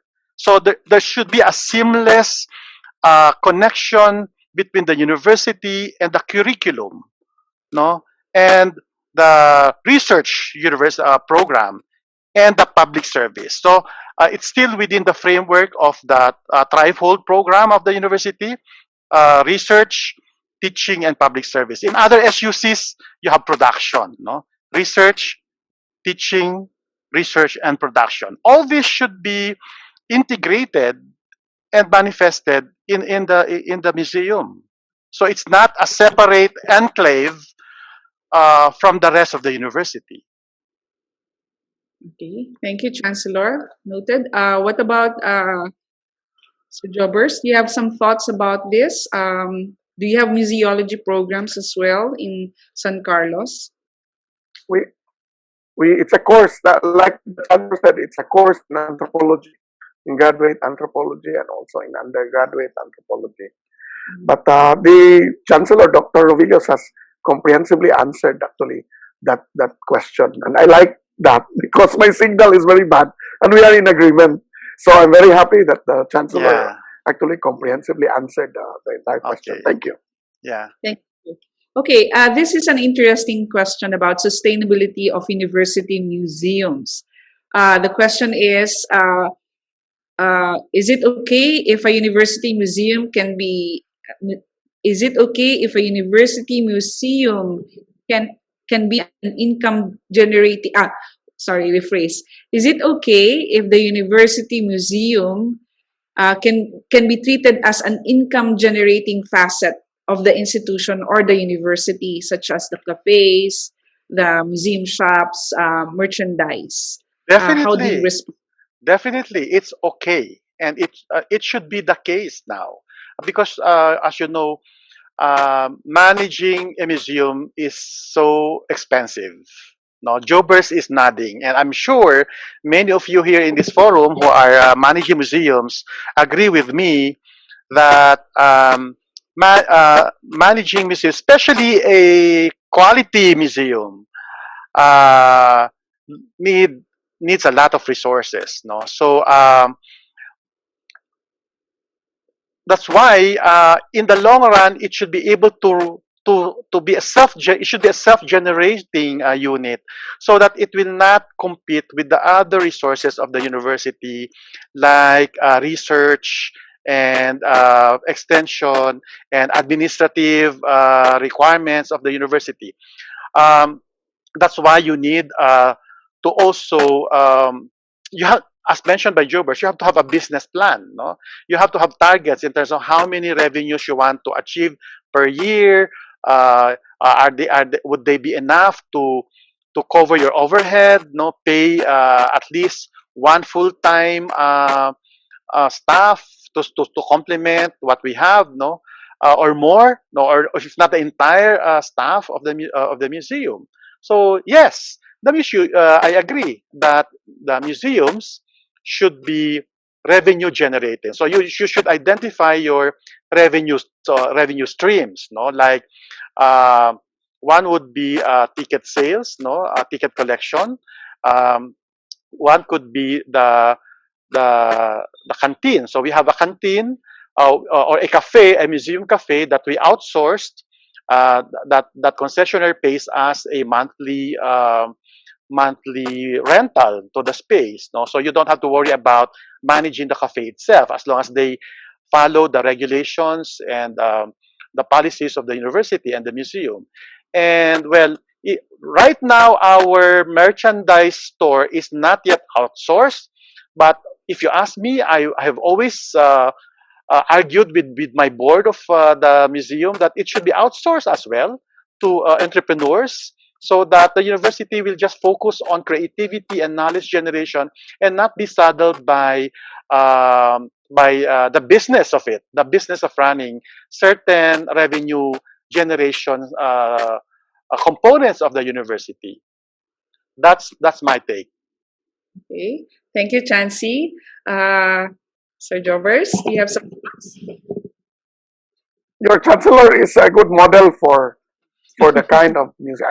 I mean, this is a rare one. I don't know because it's important to have leadership at the top that knows how the museum should be in the framework of the university. And Yeah, that's yeah. I'm going to be very. You don't have state university presidents and chancellors that are like Dr. Rovilios, and I really hope that Thank you, this kind of Jovers. talk will inspire also other. If they're watching, the presidents Yes. and chancellors, I hope Yes, they will that's get right. inspired by Yeah, what's tama si happening Jobert. in the Jobert, in museum. fact, I also read in the Because Q&A. rare ito. Yeah. Thank you for the compliment, Jobers. And but well, I agree. Well, modesty aside, no, kasi there's also a question in the Q&A about how do we start it? Paano ba tayo talaga magsisimula? No, for those who have no museums yet, I believe that number one is the president should be convinced, no? And it should be, as mentioned by Yeah. Jobers, in the strategic thrust or plan of the university. Because if you don't have the support of the president, of the leader, it's like no, it's difficult. Now, of course, you can do it. You can initiate something, but Compliance. What will happen will be yeah, compliance. yeah, you can do it. Compliance Yeah, required. but in the long run, you need the entire resources of the university for that Yeah. project to happen. And that's how we started. I believed in it because, well, given my background also, and also before I became chancellor, I read all the documents, all the planning documents of the university, and the faculty were constantly mentioning the need for a museum. So it was not my original idea. It has always been there as a vision, as a dream of our faculty. I just made it happen, or we collectively just made it happen. And so the buy-in was fast because the faculty had always said they wanted the museum. So and I started by talking to experts because I believe that we were not that of that level, no. And so I really want to take this opportunity to thank our pool of consultants. What we did was to engage them in a consultancy.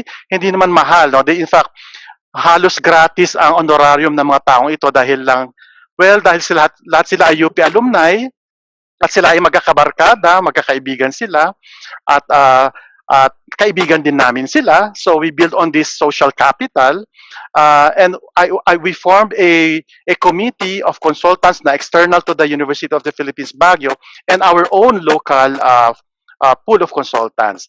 Who are these people who help us? And I would like to acknowledge them. They are in the panel, I think.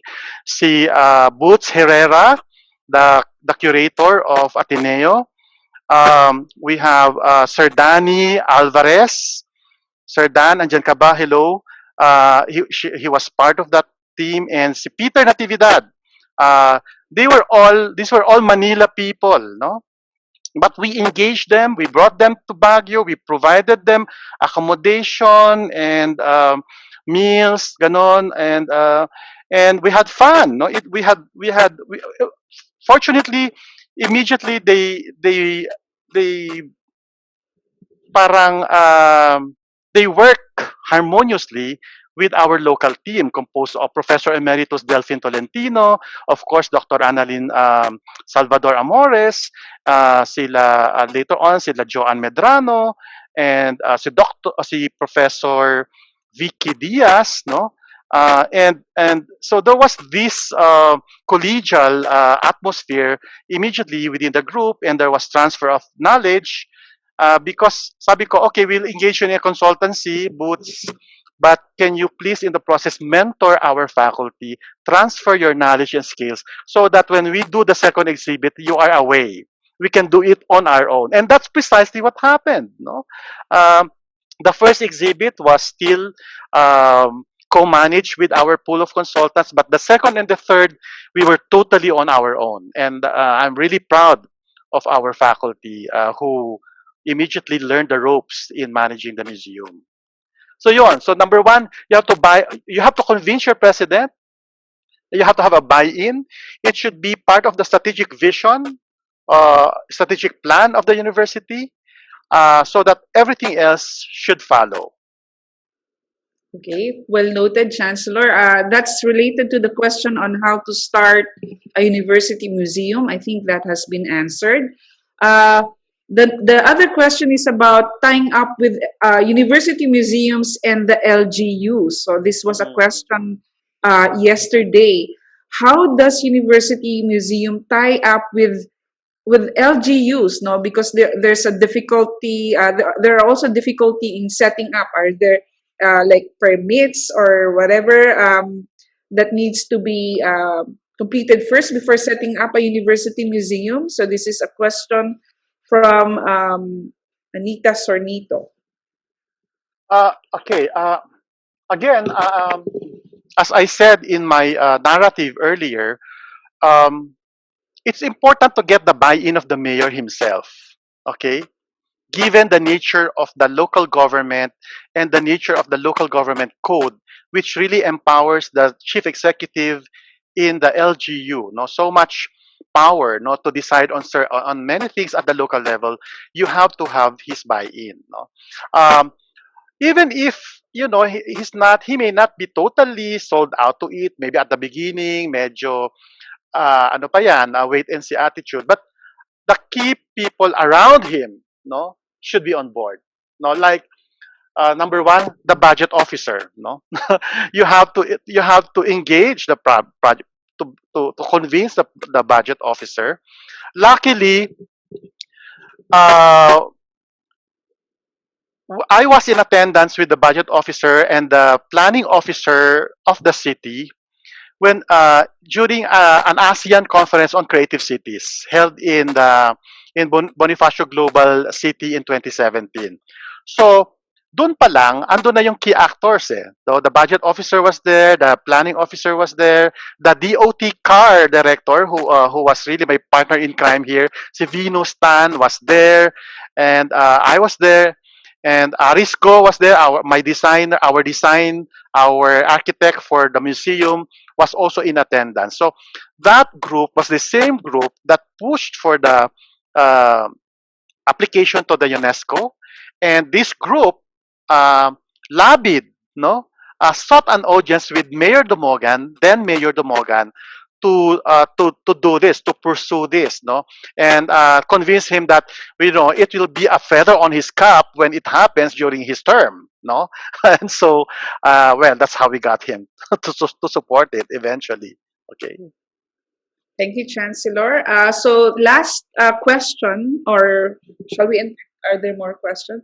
Okay, for both of you, let's start with Sir Jobbers. What makes a good university museum? Are there indicators for this? There's a question from somebody from Mindanao Maybe Joe University. Burst this time. Yeah, Joe Burst, yes. Makes a yeah. good My signal is very bad, so I will just talk very briefly. There are standards set for a museum exhibition, and like all museums, university museums must follow that. There must be a storyline or narrative. You have to have a flow that's very clear, and you have to have materials or objects that tell the story. You don't contrive them. If they are replicas, then you mention them as replicas. You do not let them pretend. So the difference lang, as I said earlier, is opposite, no? Research first, and then you bring the objects to Yeah, the university museum. yeah. Whereas in ordinary museums, object first, and then you do research. Yeah, So we're better off in that sense. So yeah. Oh. there's a question, but I'll ask the chancellor to add. Can you repeat the question, Ikit? Sorry.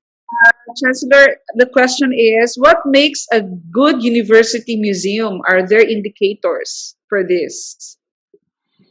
Uh, the indicators will have to come from you.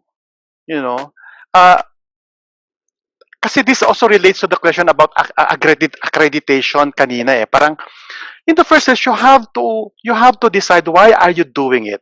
Are you doing it because of accreditation only? I mean, ako when we did this, we were not conscious about accreditation. We were not conscious about ranking. We were we did it because we believed that we had to do it. It was something good. It was something that we believe we are good at, and that's something that we can sustain. And most of all, something that contributes the vision and mission of the university. I don't care about the accreditation. I didn't care about rankings. Maybe that will happen in the future, but um, it has to be organic. It has to be something that comes from within us individually and collectively before we even think about accreditation and ranking and all of that. All those will happen as an outcome of what you do. Even tourism.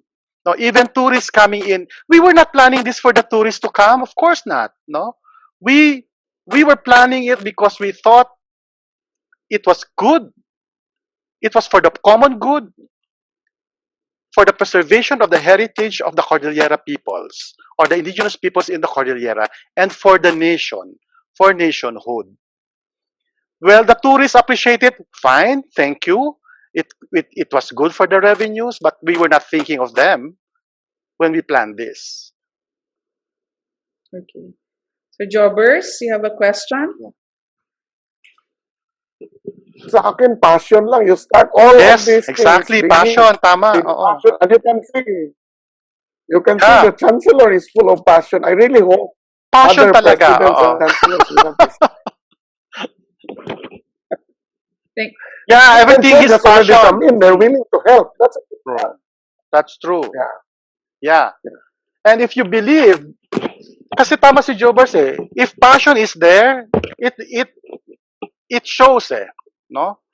I think we are getting a lot of support now from LGU, from CHED, from all various funding agencies because they see the passion in us, the conviction, and the outcomes are concrete. And they love it. They love the quality. No? So yun lang yun. When you do something, it should be something that you believe in and you excel in it, make it excellent. If you're not yet good at it, tap the experts. And that they to teach you how to do it very, very well. okay. Thank you, Chancellor. So we have so many questions from the YouTube live stream and also in our Zoom. Would you like to answer two more questions? In terms of continuity of museums, of continuity in university museums, should the LGU be represented or to be part as board of the university museum just to sustain the works in the museum in the university level? Is that possible? Yeah, I think representation is important. This is also related to the question of Boots earlier, that you should have people who are passionate about it represented in the decision-making processes. Um, ideally, no? Like in the city now, luckily, I now represent the academic sector in the Creative Cities Council. And there is now an executive order mandating that. And there is now a proposal to transform the executive order into a city ordinance, permanently creating a creative city council in Baguio City. And luckily, we push that there should be an academic representative there, not necessarily UP, or as long as there is a representative from the academic sector in that council. So that's very crucial, no? Um, ano pa?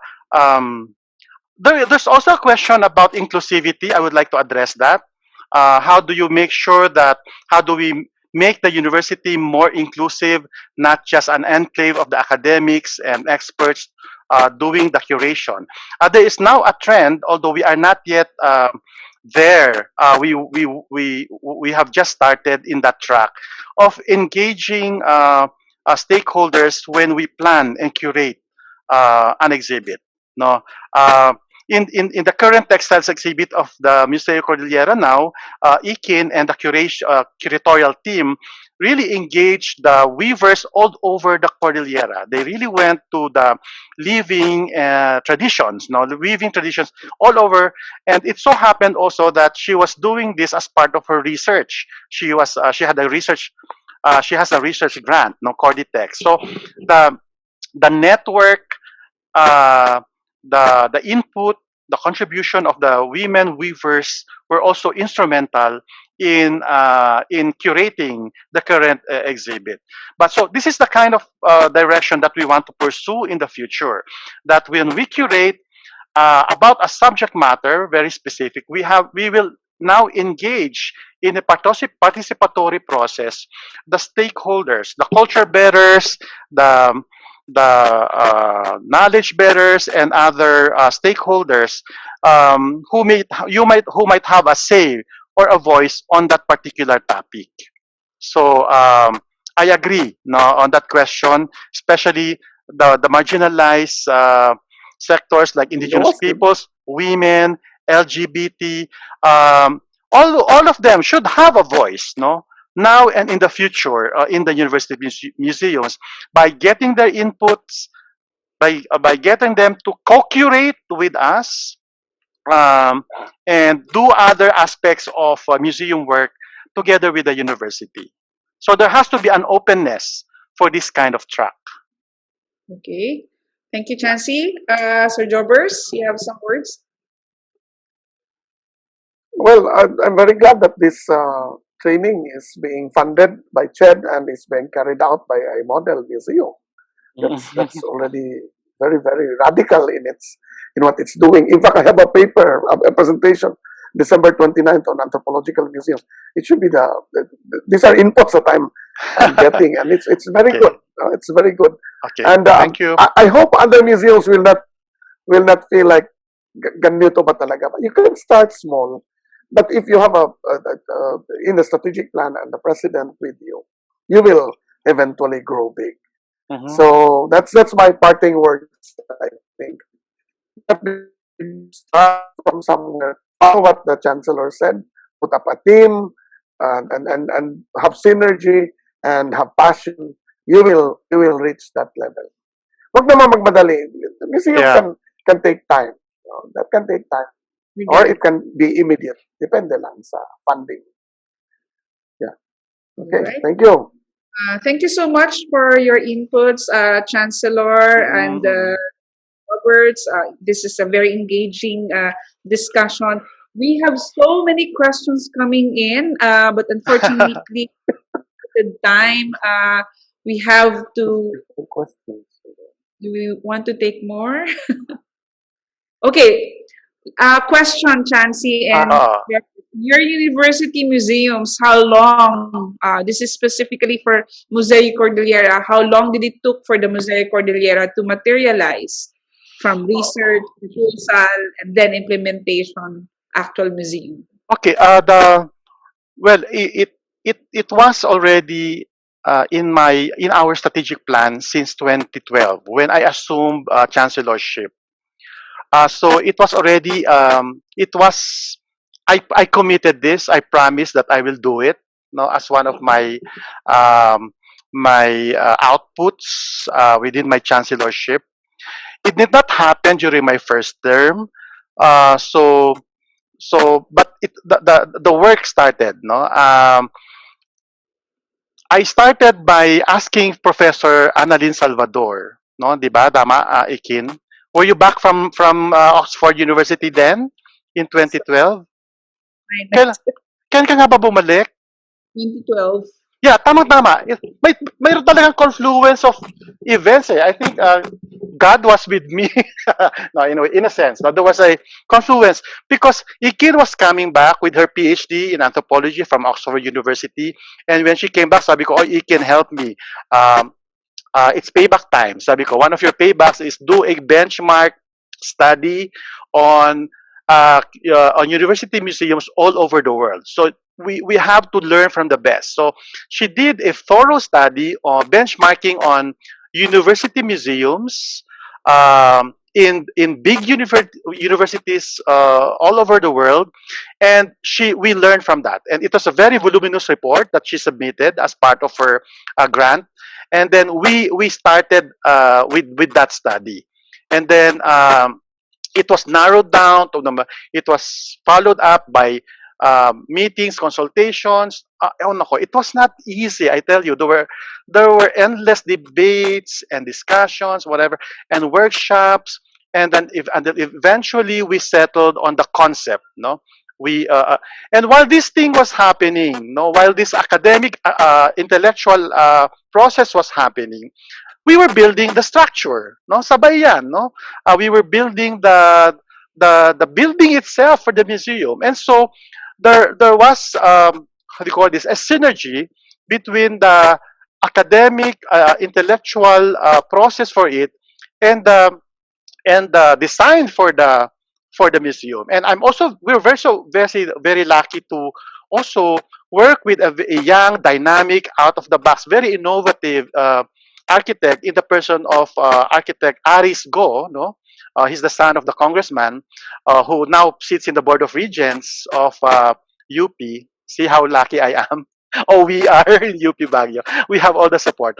But so but now, notwithstanding all these connections, well, Aris was also out of the box. He was, bold in his ideas. And so, and I like that. I wanted innovation. I wanted out of the box thinking. And so he designed architecturally the building for the museum. And so, two parallel moves siya. Ano, I was overseeing the academic component and as well as the architectural and the infrastructure component of it, together with my Vice Chancellor Jessica Carino. And then nagsalubong, no, nag-converge yung academic at saka yung infrastructure when we targeted the launching and the opening, no. So it started in 2012, in other words, but the building was finished in 2017.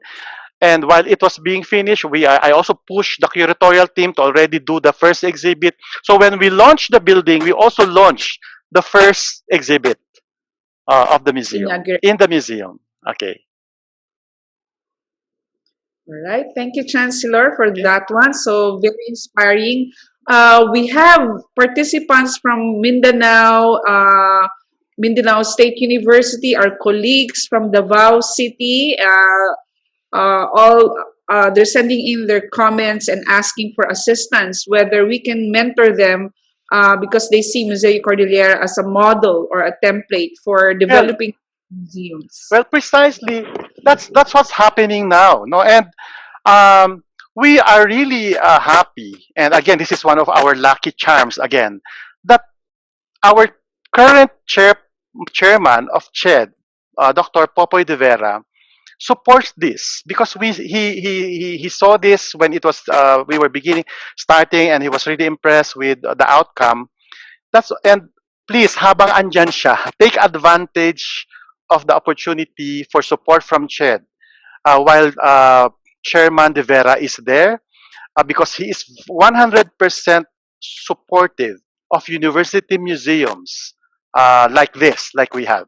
So aside from this training, which he fully supports, we will share our experience and expertise, and our friends' expertise on how to do it, and it's also an opportunity to submit proposals on your own, no, institutionally, to develop your own museums. I understand that there are a couple or more than three SUCs now who have also received a grant, no, to develop their museums. So there is a support right now, no, with the current chairman, Dr. De Vera.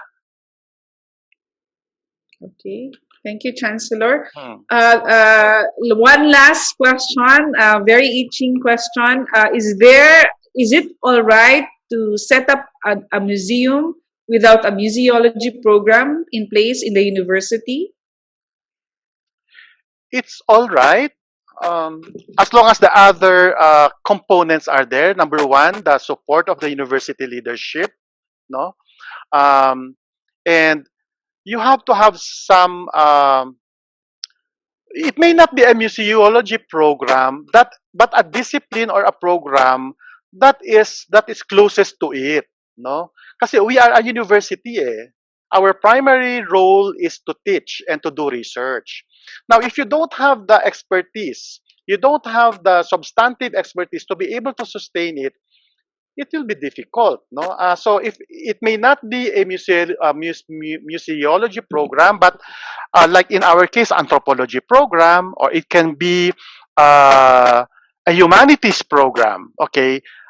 Because museology now, museums are not just the sole province of anthropologists. It is a very interdisciplinary program. So it may not be lodged under a discipline. It may be lodged under another of anthropology rather. It may be lodged in another discipline closest to it, or in our case, it was a university program, and we brought all the other disciplinal expertise into the program, like anthropology, humanities. No, you have fine arts faculty coming in. You have even natural people in the natural science coming in. Our board is interdisciplinary. We have representatives. We have a museum board with representatives from faculty from the different colleges in the university. So it's quite interdisciplinary. No? So again, as Jober said, passion. As long as the passion is there, I think everything else should follow. All right. Thank you so much, Chancellor, for the very interesting insights and your Thank you presentation. too. Dr. Jobbers Bersadez, thank you so much for participating in this training live from Cebu. Thank you so much. So we end this session on museum management training. We will have feedback form by completing the assessment survey flashed on the chat room. So you can have a certificate of attendance at the end of this webinar. Next week, October 21 and 22, we have two back-to-back webinars together with Mr. Danny Alvarez, who's the museum administrator and curator of the Yuchenko Museum, and also the president of the Alliance of Greater Manila Museums, and also architect Aris Go will talk about museum design and architecture, which will give you some tips on certain considerations in building museums. Thank you so much, and we hope to see you next week.